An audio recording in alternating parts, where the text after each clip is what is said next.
नाशिकमध्ये 20 दिवसां चिमुरडी जगण्यासाठी धडपडत होती.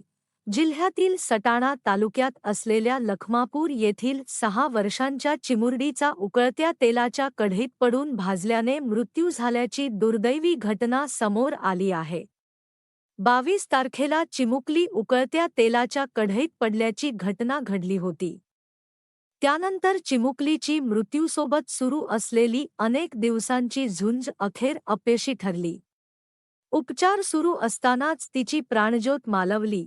याबाबत मिळालेली अधिक माहिती अशी की नाशिक जिल्ह्यातील सटाणा शहराजवळील लखमापूर येथील चिमुरडी कुटुंबासमवेत राहत होती.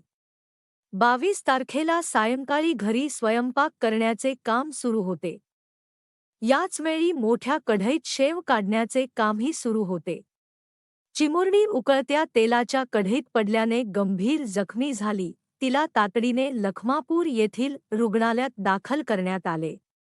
लखमापूर रुग्णालयात प्राथमिक उपचार केल्यानंतर तिला नाशिक शहरातील मुंबई नाका परिसरात असलेल्या खासगी रुग्णालयात पुढील उपचारासाठी दाखल करण्यात आले होते.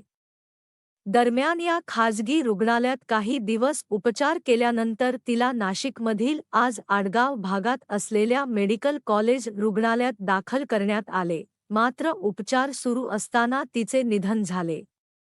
तब्बल 20 दिवसांची तिची झुंज अयशस्वी ठरली. 6 वर्षाच्या चिमुकलीचा असा दुर्दैवी मृत्यू झाल्याने सर्वत्र हळहळ व्यक्त केली जात आहे.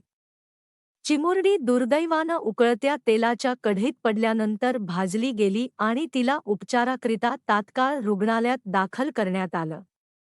यावेळी तिच्या उपचारात कुठलीही कमतरता भासू नये म्हणून रुग्णालयही बदलण्यात आली. परिवाराकडून तिला वाचवण्यासाठी सर्वतोपरी प्रयत्न चालू होते. डॉक्टरांकडूनही वाचवण्यासाठी उपचार सुरू होते आणि चिमुकलीची देखील मृत्यूची झुंज सुरू होती. चिमुकलीचा मृत्यू झाल्यानंतर हे सर्व प्रयत्न नशिबापुढे असफल ठरले असे उद्गार निघू लागले आहेत. या प्रकरणी सटाणा पोलिसात शनिवारी अकस्मात मृत्यूची नोंद करण्यात आली आहे. घरातील कुटुंब कामात व्यस्त असताना हा दुर्दैवी प्रकार घडला. अज्ञान वयात लहान मुलांना कुठल्याही गोष्टी संदर्भात माहिती नसते. त्याचा परिणाम त्यांना माहिती नसतो. त्यामुळे अशा दुर्दैवी घटना घडत असतात. पालकांनीही आपल्याला लहान मुलांकडे लक्ष देणं महत्त्वाचं आहे. लखमापूर येथील दुर्दैवी घटना पाहता पालकांना आपल्या लहान मुलांकडे लक्ष देण्याची गरज अधोरेखित झाली आहे.